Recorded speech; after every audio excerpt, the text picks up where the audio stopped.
Comment résumer l'humour de cet animé en quelques secondes?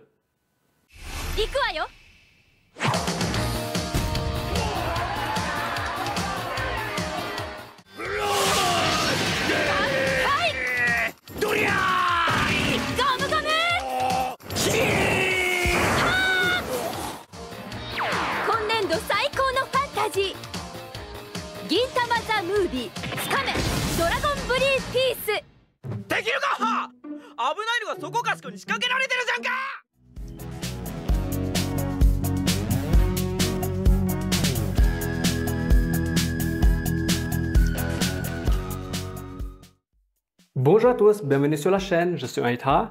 Vous n'avez plus besoin de le faire parce que je vais le rechercher pour vous. Je crois que c'est parti pour être le slogan de la chaîne. Dans cette vidéo, je vais vous parler de la série Gintama et plus particulièrement de son humour. Je vais aussi vous expliquer pourquoi cet humour est peut-être le dernier dans son genre.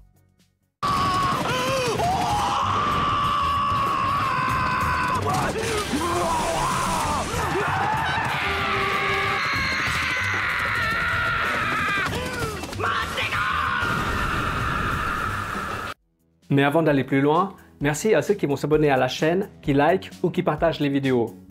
Comme vous allez le voir, je propose des thèmes sur les mangas et les animés et parfois d'autres choses, mais en attaquant un angle différent. Je ne sais pas tout, mais je fais beaucoup de travail et de recherche en amont. Quelquefois ce n'est pas parfait, mais j'essaie toujours de m'améliorer. Dans les commentaires, j'ai parfois les mêmes questions qui reviennent et du coup, je vais y répondre dans une mini FAQ à la place de faire une longue vidéo spécialement dédiée. Plusieurs personnes m'ont posé la question du fond vert et aussi pourquoi je finis toujours avec une conclusion positive dans mes vidéos. Pour le fond vert, c'est tout simplement parce que je suis souvent en déplacement pour mon travail entre les pays de l'Asie du Sud-Est pour des projets de développement économique, culturel ou éducatif. Presque toutes mes vidéos sont enregistrées dans des chambres d'hôtel, quand j'ai un moment tranquille à moi. Et c'est aussi pour cette raison que j'ai l'air un peu fatigué parfois. Pour le côté optimiste, de 1, c'est parce que je partage des choses que j'aime vraiment et qui me parlent. Sur d'autres chaînes, vous l'avez peut-être observé, mais quand c'est forcé parce qu'il y a une opération commerciale derrière, il n'y a plus ce côté vrai ou authentique. Je ne fais pas non plus le rageux en parlant mal ou en cassant des objets. Déjà parce que je n'ai pas le budget, et surtout parce que ce n'est pas naturel, ce n'est pas ma personnalité. J'ai envie de m'adresser à des personnes, même si certains abonnés peuvent être très jeunes, vous n'êtes pas des gamins pour moi, vous êtes des personnes. Et de 2, pour terminer là-dessus, je vois aussi assez d'horreurs dans mon travail comme la corruption, la maltraitance animale ou encore des lieux culturels et spirituels se faire détruire. Alors quand je fais des vidéos pour partager des choses que j'aime, ça me donne le sourire, tout simplement. Maintenant que c'est dit, je reviens dans le thème de la vidéo. Avant de parler de l'humour dans Gintama, il est bon de savoir que chaque pays, chaque culture possède son humour avec ses codes et ses clichés. Par exemple, si je dois parler de l'humour français au cinéma, je dis le vrai humour, perfection, vous avez les films comiques de l'époque de Louis de Funès par exemple, qui possèdent une identité très française.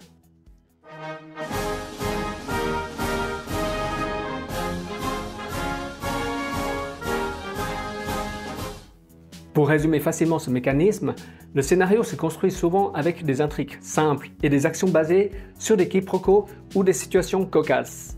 Les actions sont souvent très dynamiques, avec des dialogues et des rebondissements.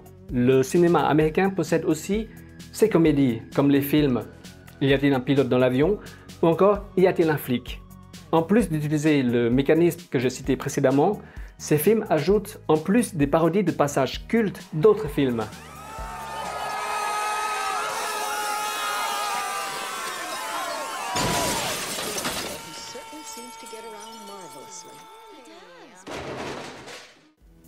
Par exemple, pour cette scène, c'est quelque chose qui ne sera plus possible actuellement.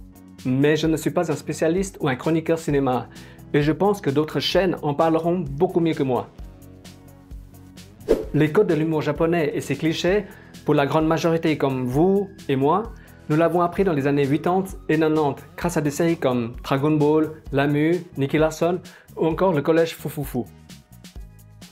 Bref, c'est un sujet qui est vraiment vaste et je n'ai cité que les séries qui me sont venues en tête à l'instant T. Si vous aussi vous avez des animés que l'humour vous a marqué, n'hésitez pas à le partager dans les commentaires, je serais curieux de les connaître. Je reviens sur la série qui nous intéresse. L'animé de Gintama va être une concentrée de tous ses codes et ses clichés, avec de l'action mais surtout beaucoup d'humour basé sur des quiproquos et des parodies. D'ailleurs, l'humour est autant visuel qu'oral. Mais avant de vous montrer des extraits, je vais vous parler du manga, de son auteur, mais aussi du studio d'animation, parce que c'est l'association de ces trois éléments qui va faire le succès de cette série. Cela peut surprendre, mais Gintama est un manga de type shonen, au même titre que les One Piece, Bleach ou encore Naruto. Les quatre sont justement prépubliés dans le magazine hebdomadaire Shonen Jump et possèdent le même éditeur pour l'édition japonaise. Si en France le succès est plutôt modeste, au Japon c'est un méga succès. Le manga s'est clôturé en 2019 avec plus de 700 chapitres compilés en 77 volumes. Et de l'aveu de son auteur, Hideaki Sorachi, il ne pourra plus refaire une œuvre de ce genre. Pourquoi? Eh bien comme il l'expliquait dans ses notes de publication, ça devenait de plus en plus difficile d'obtenir le feu vert des auteurs ou de leur maison d'édition pour pouvoir faire des parodies. J'ouvre une parenthèse en faisant le parallèle avec le milieu du football. Didier Roustan, qui était journaliste sportif, avait expliqué dans un podcast comment le monde du football français avait changé.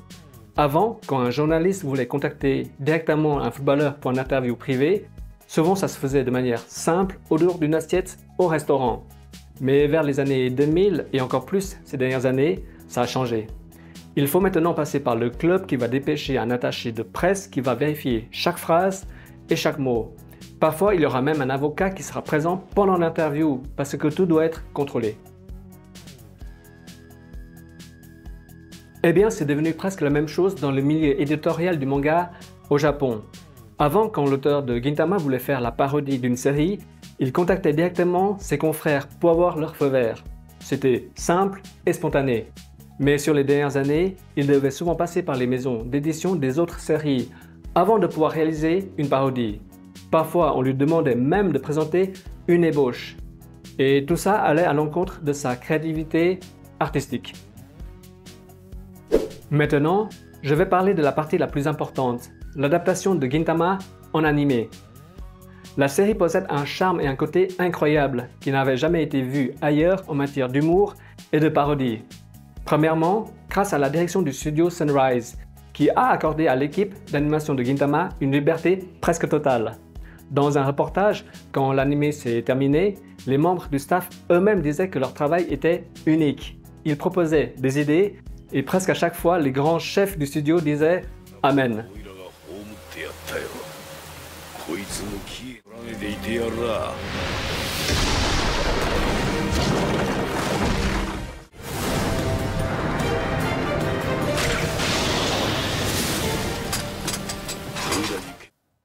C'est une théorie, mais je pense que le service juridique du studio Sunrise avait dû avoir pas mal de boulot, parce qu'en plus des parodies d'autres séries, l'anime se permettait aussi de parodier des personnalités publiques, mais aussi politiques.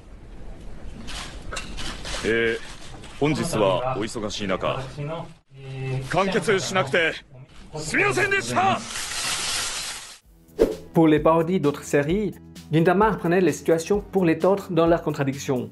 Pour citer les plus connus, vous avez les clichés de la série Saint Seiya, Dragon Ball ou même One Piece. あるところに女神を守る5人のそ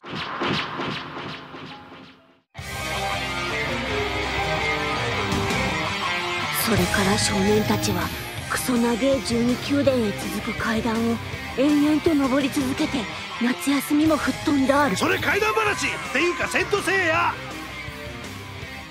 それは自分の胸に聞いてみなよ兄さん。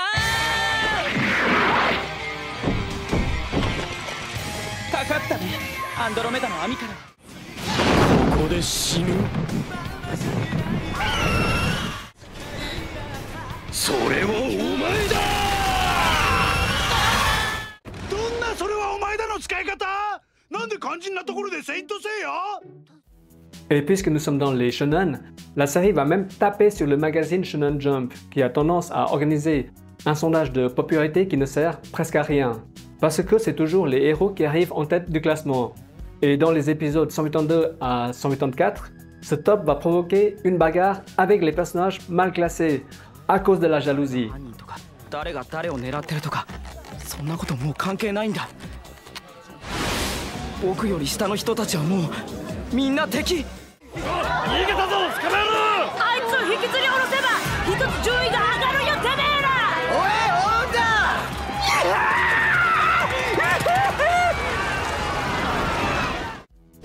En plus des mangas, le jeu vidéo est aussi l'un des thèmes préférés de Gintama, avec beaucoup de références à des franchises cultes. Et souvent, ça passait par un jeu de mots ou une scène qui va piquer le fan. Ici, dans cet épisode, il y a un personnage android très sexy de la série qui va bugger et bam, elle va se retrouver avec un design façon 8 bits. 俺はとんだ余計なちょっかい出しちまったようだ。あいつはああして笑顔に囲まれてる時が一番らしい。ただいま帰りました。おかえり、お使いご苦労さ。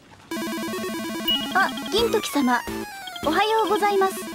ポリゴンどころかドット絵まで退化してますけど。おとせ様、お待たせしました。スーパーがバーゲンで混んでいたもので。しかも前後左右どこに移動してもカニ歩きの初代ドラクエ仕様ですよ。はい、おとせ様、頼まれていた品です。タマは薬草を手渡した。返事がない。ただの屍のようだ。誰が屍だ。 Parfois, quand il n'y a pas d'autorisation, l'équipe se débrouille pour contourner la censure. Comme une scène où ils ont remplacé le nom Dragon Slayer par Alien Slayer. Et avec la voix off qui suit, la référence fait mouche auprès des connaisseurs. やっぱりこっちの方がいいやろ。そういう問題じゃないから、ベルセルクから FF にすり替わっただけじゃねえか。それは FF というにはあまりにも進化しすぎていた。シュリートがフォートがあれくらいのファンタジーが好きだった。何の話。 Un truc surprenant aussi, c'est que la série Gintama se permettait même de se moquer des franchises de son studio d'animation, comme par exemple avec Gundam.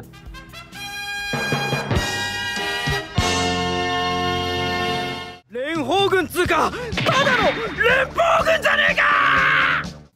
Plus surprenant encore, il y a parfois des scènes où les héros se plaignent des conditions de travail du studio sur les employés, comme lorsqu'il faut rusher pour respecter un planning.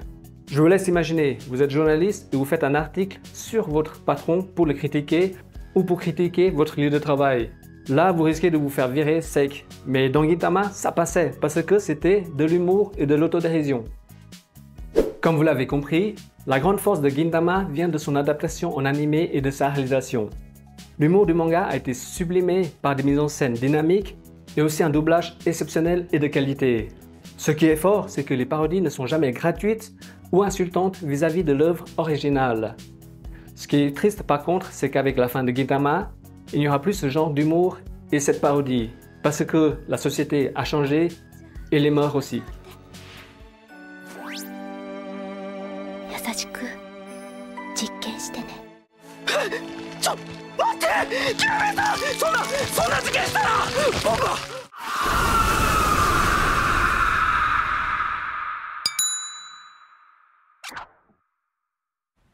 あれ、なんかあるんですけど、触り慣れた何かが。男の子をつける突貫工事だ。何をしとんのじゃ、己は。たまに触るってそっちの玉か。 Il y a encore beaucoup de moments mémorables que je voudrais partager, mais cette vidéo va durer au minimum 1 heure. Mais j'aimerais quand même finir là-dessus parce que c'est l'une des meilleures trouvailles.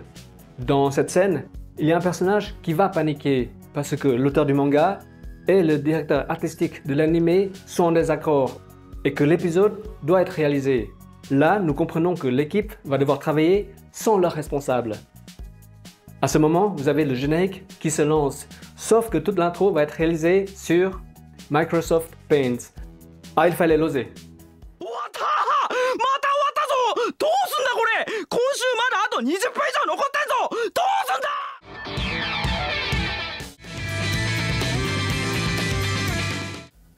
Voilà, c'est terminé. Dans cette vidéo, je voulais partager avec vous l'autodérision à la japonaise. Et j'espère que cela vous a plu. Pour ma part, je vais préparer la prochaine vidéo qui aura pour thème le baseball, mais aussi l'acceptation de soi et le dépassement de soi. En attendant, je vous dis à bientôt Et prenez soin de vous, très important.